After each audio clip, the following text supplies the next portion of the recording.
In the morning kitchen, I was slowly making toast while fighting back nausea.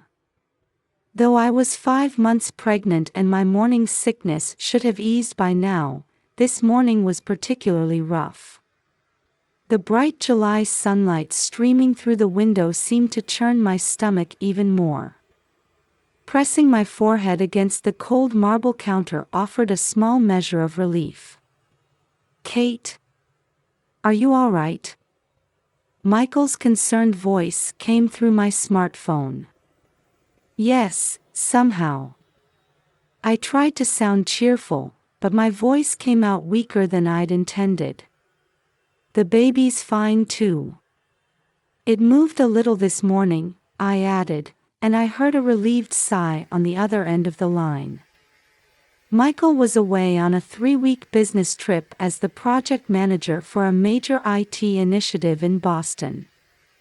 Usually, his business trips only lasted a few days, but this time it was an important project with a new client. I understood this was a crucial opportunity for his career. But to me right now, those 3 weeks felt like an eternity. Especially these morning hours in this house were the most unbearable. We'd been married for 2 years. Things weren't always like this. 2 years ago, while studying accounting at a prestigious university in Chicago, I met Michael at my best friend's wedding at the First Presbyterian Church of Greenwich. I was immediately drawn to his gentle smile and sincere personality. We shared our first conversation in the light streaming through the church's stained glass windows. After a year of dating, we exchanged our vows in that same church. At the time, my mother-in-law Patricia outwardly blessed our marriage. A former high school teacher known as a pillar of the local church, she always maintained impeccable manners. At our wedding, she arranged top-tier catering and hosted a grand celebration with 300 guests. Meanwhile, my sister-in-law Jenny showed a reserved attitude at the wedding. Having gone through a divorce and moved back home, she appeared to welcome me as a new family member. We ended up living together in Michael's family home due to the house's size and, more importantly, my mother-in-law's strong wishes. The colonial revival-style house in Greenwich's quiet residential area was indeed spacious enough for 4 people. With its row of white columns on the porch, well-maintained front yard, and antique furniture throughout, I tried my best to adjust to this elegant space with my new family for the first 6 months. However, everything began to change when they learned I was pregnant. My mother-in-law started showing obvious displeasure toward me when morning sickness left me unable to move. When I was pregnant, I managed to do all the housework even with morning sickness, she would say, her words clearly filled with criticism. After Sunday services, she began casually bringing up my laziness during church gatherings. Jenny, my sister-in-law, gradually revealed her true nature as well. Though she should have been busy working as a real estate agent, she would return home just when I was feeling unwell, deliberately making loud noises and wearing strong perfume. She would carry around expensive designer bags as if showing them off, her attitude suggesting my illness was merely an act. Every time nausea hits, I desperately try to endure it. Even as my trips to the bathroom increase and I shudder at the sound of ice being crushed, their attitude remains unchanged. Neither of them shows any sign of trying to understand my suffering. Instead, they seem to view my illness as an excuse for laziness. Lately, their gazes have grown especially cold. Even now, I find myself shrinking from the whispered voices of my mother-in-law and sister-in-law coming from across the kitchen. Michael is saying something on the phone, but my head feels foggy and distant. Life in this elegant mansion now feels like heavy chains binding me. I can feel the atmosphere in this house growing heavier day by day. My husband's absence seems to amplify that weight.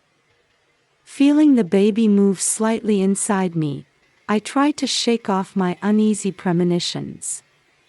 The harsh summer sunlight streams mercilessly through gaps in the heavy damask curtains. Though the air conditioning is running, the air in the living room feels oddly heavy and suffocating. As the antique clock strikes 10, I lay on the leather sofa. The cheerful voice I had put on for Michael during our morning call now seems like a distant memory. The morning sickness won't subside, and dizziness and fatigue make my body feel like lead. Cold sweat runs down my back, and the sensation of my silk blouse sticking to my skin only intensifies my nausea. Outside, the cicada's persistent chirping seems to reverberate in my head. Even the pendulum sound of the grandfather clock, supposedly inherited from my grandmother, now brings a queasiness that seems to stir my stomach. "It's so hot today, I feel sick," I whispered softly.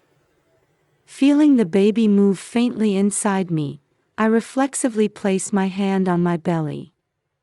Maybe if I just lie down, this nausea will ease. As I close my eyes and sigh deeply, I hear my mother-in-law and sister-in-law's voices from the entrance hall.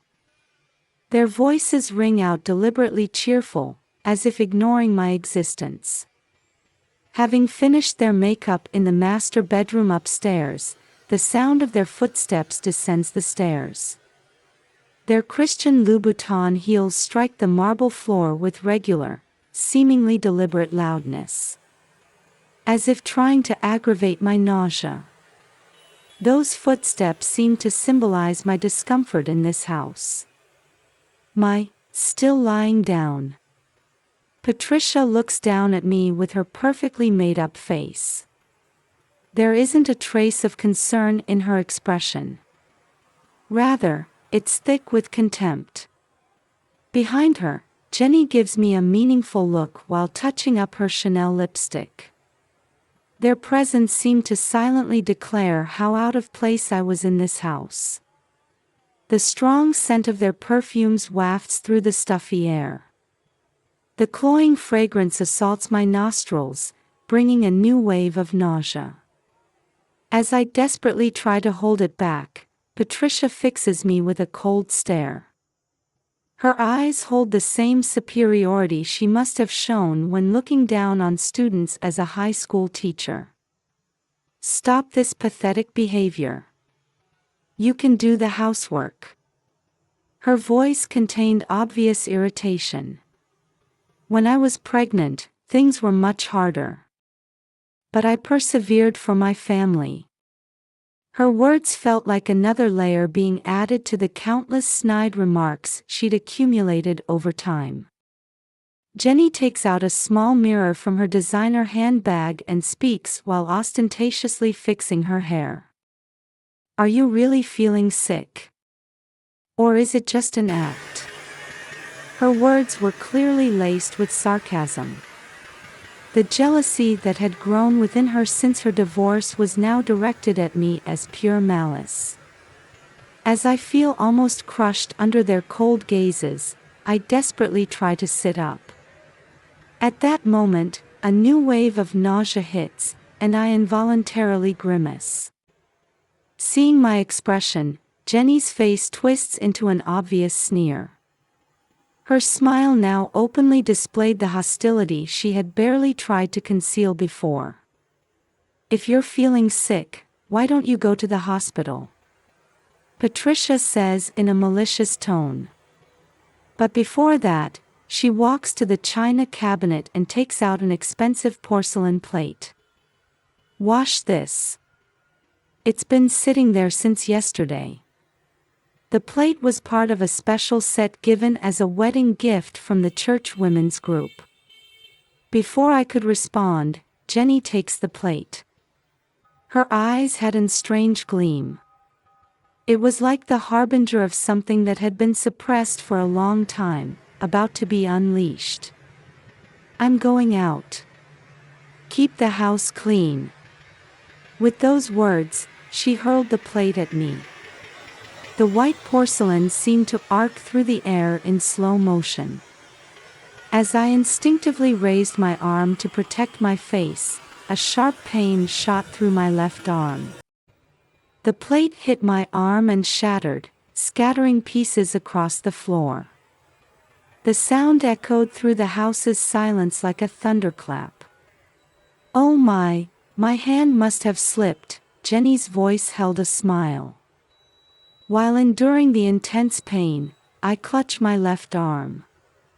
I could see red stains slowly spreading across my blouse sleeve.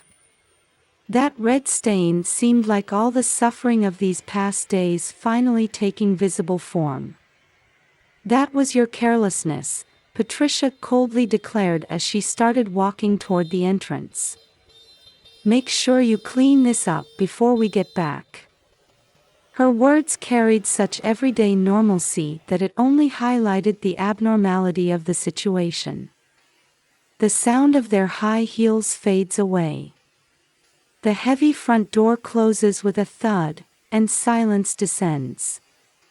The white fragments scattered on the floor gleam pitifully in the morning light. They seemed to symbolize how our peaceful daily life had crumbled so easily. The pain in my left arm gradually becomes more dull and deep. But strangely, my mind is clear. The nausea and fear I'd been feeling seemed to have shattered along with the plate fragments. Instead, I felt an unfamiliar strength beginning to grow within me. I slowly stood up.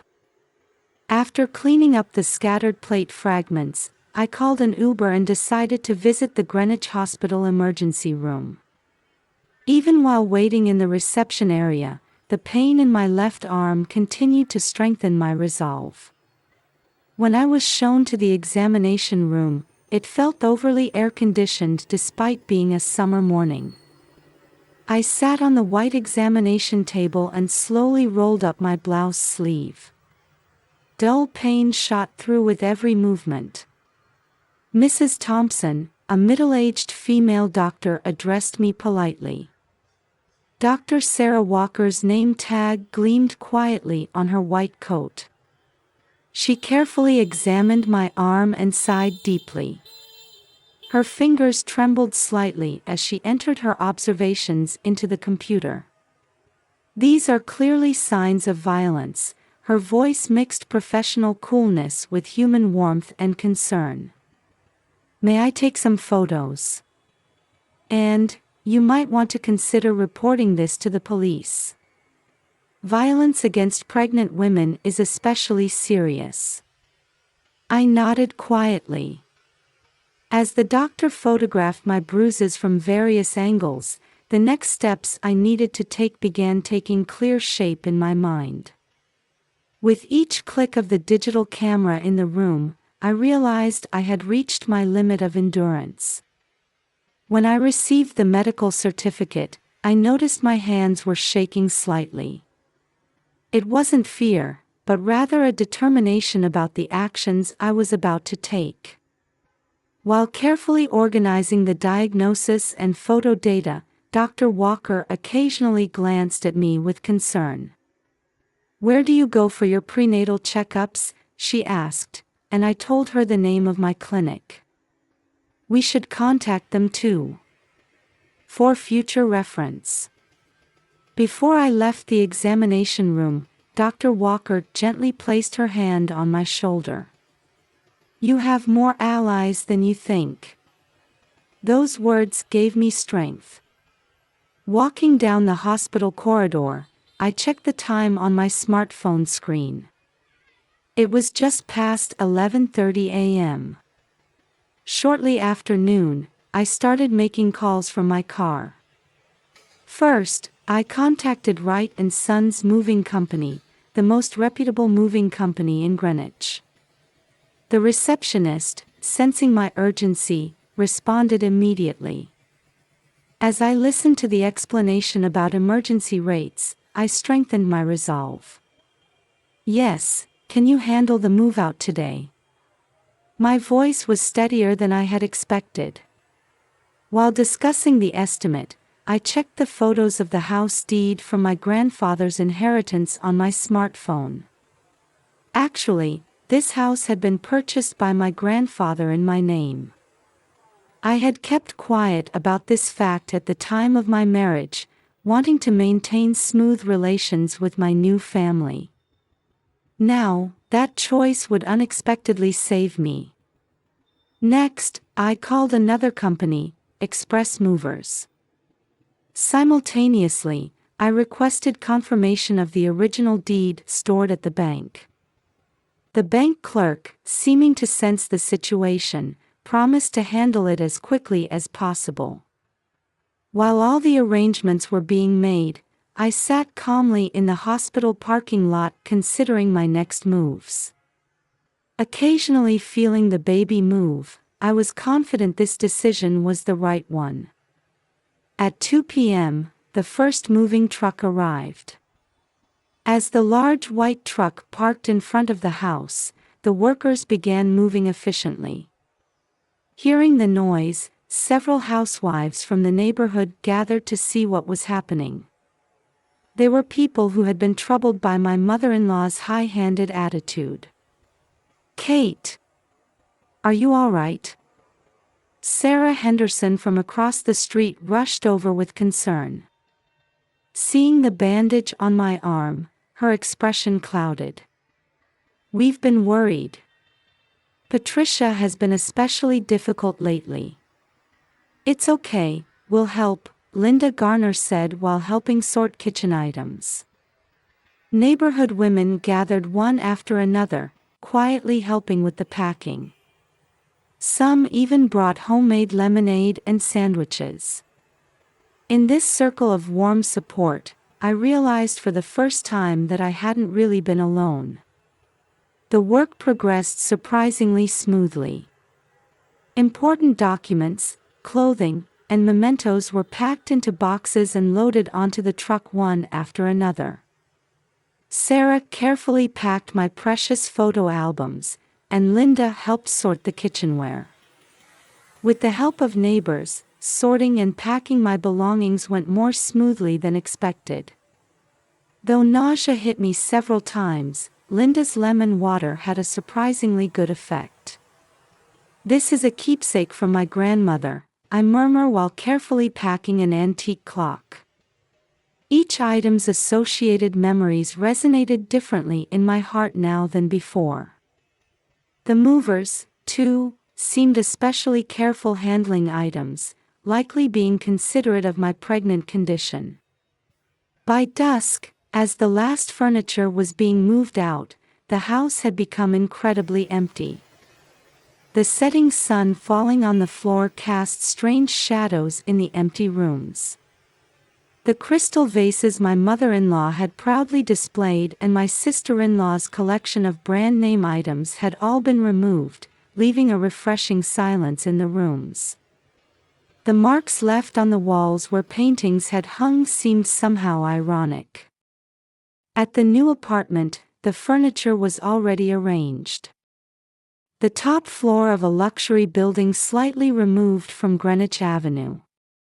I had been able to sign the contract immediately for the pre-prepared new residence after stopping by the real estate office on my way from the hospital. Security was perfect, with 24-hour front desk staff. The large windows offered a view of Long Island Sound painted in the sunset. I took a deep breath while sitting on the new sofa. The view from this high floor brings a sense of liberation, as if released from all the previous pressure. With trembling fingers, I dialed Michael's number. After several rings, I finally heard his voice. "Michael, what I'm about to tell you might be hard to believe." I began speaking quietly but firmly.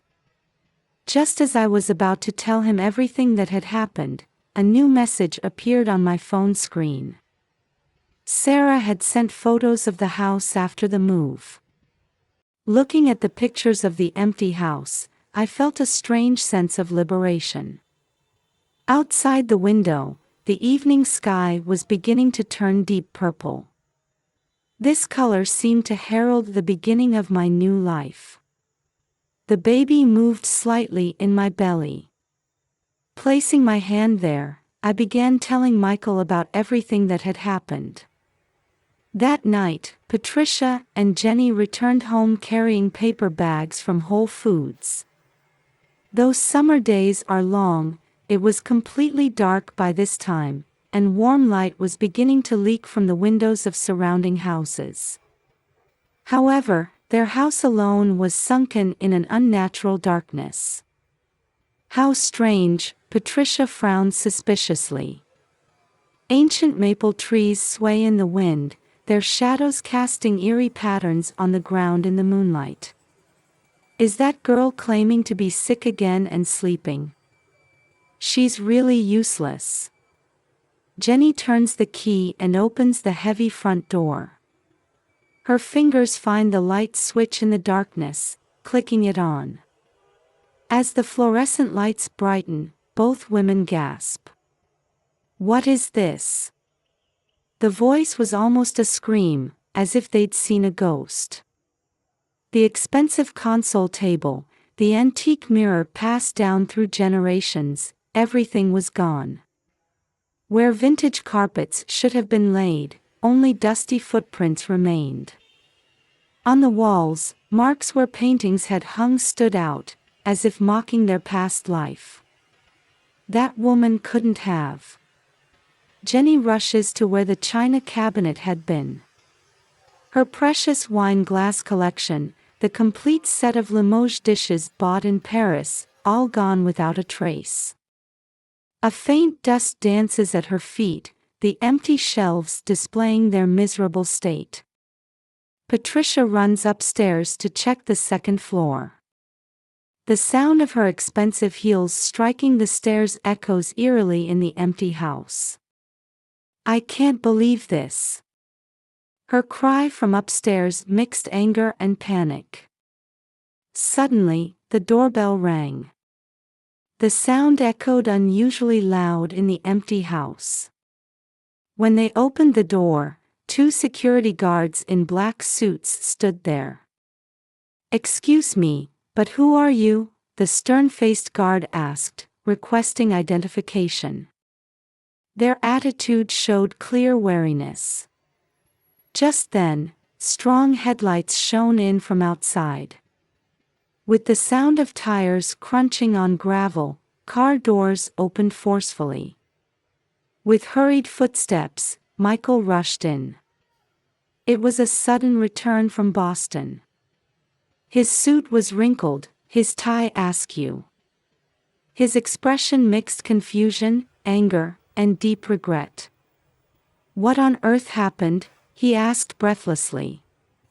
His voice carried emotions that had been suppressed for years. Behind him, the security guards quietly but firmly monitored the situation. The night breeze blowing through the entrance created a faint echo in the empty house. Just then, I arrived from my new residence by car. The sound of my black Volvo slowly parking in front of the house cut through the tension-filled air. When I got out, the bandage on my arm stood out white in the night light. Everyone watched with bated breath as I carefully got out of the car with the characteristic movements of a pregnant woman. The moment Patricia tried to approach me, the security guards swiftly stepped between us. Mrs. Thompson, are you all right? They took strategic positions to ensure my safety. Their movements showed the dignity of seasoned security professionals. Kate, what's going on? Michael walked toward me. His voice mixed confusion and worry. At that moment, I quietly took out my smartphone. The screen of the latest iPhone clearly displayed the morning's surveillance camera footage. The moment of the plate being thrown, the scene of me protecting my arm, everything was recorded in detail. Though there was no sound, the situation was clear to anyone watching. "This is what happened this morning," I stated calmly. I felt my voice trembling slightly, but it wasn't from fear, rather from the exhilaration of being released from the previous pressure. And I took out important documents from my bag. The house deed from my grandfather's inheritance, and the hospital diagnosis. Actually, this house is in my name. The atmosphere froze. The silence was so complete you could hear everyone holding their breath. As Michael read through the documents, his face gradually changed color. Especially when he saw the photos from the medical report, his expression clearly turned to anger. Under the fluorescent lights, his face grew pale. "Mother, sister, what is this?" His voice shattered the night's silence. I involuntarily flinched at its volume. "You threw a plate. Violence against my pregnant wife."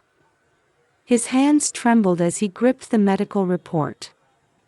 Those hands showed intense emotions he had never displayed before. Jenny tried to make excuses. "Oh, my hand just slipped." However, Michael raised his hand with a stern expression, cutting off her words. His eyes held a determination I had never seen before. "That's enough." Those 3 words carried an irreversible decision. Patricia attempted one last resistance. Straightening her back as if summoning the dignity of an aged teacher, she began, "Michael, we just..." But she swallowed her words at her son's cold gaze. At that moment, you could see the strength drain from her shoulders. "Stay away from us, both of you." Michael's voice was low but resolute. That voice held none of his previous indecisive attitude. "Security, please oversee these two's departure. Have them pack only essential belongings and leave immediately." The clock striking 9 p.m. echoed with unusual weight. Patricia and Jenny began packing their essential items, accompanied by the security guards. They hurriedly stuffed their belongings into expensive designer bags. Their figures, having lost both dignity and arrogance, now looked like just a tired mother and daughter. Their shadows, cast by moonlight, stretched distorted on the wall. Looking at the bandage on my arm, Michael softly whispered, "I'm sorry." His voice carried remorse for all the years past. A year later, our lives had changed dramatically. After my mother-in-law and sister-in-law left the house accompanied by security guards, Michael immediately began preparing for our new life. We spent the first few months in a temporary apartment while working on the interior of the high-rise apartment that would become our new home. Finally, 2 months before the twins were due, we were able to move into our completed new residence. The view from the 42nd floor of the luxury Greenwich apartment is breathtaking. The waves of Long Island Sound sparkle like diamonds in the morning sun. Light streaming through the floor-to-ceiling windows casts soft shadows in the modern living room. Unlike our previous life surrounded by heavy furniture, everything here is new and filled with our own style of living.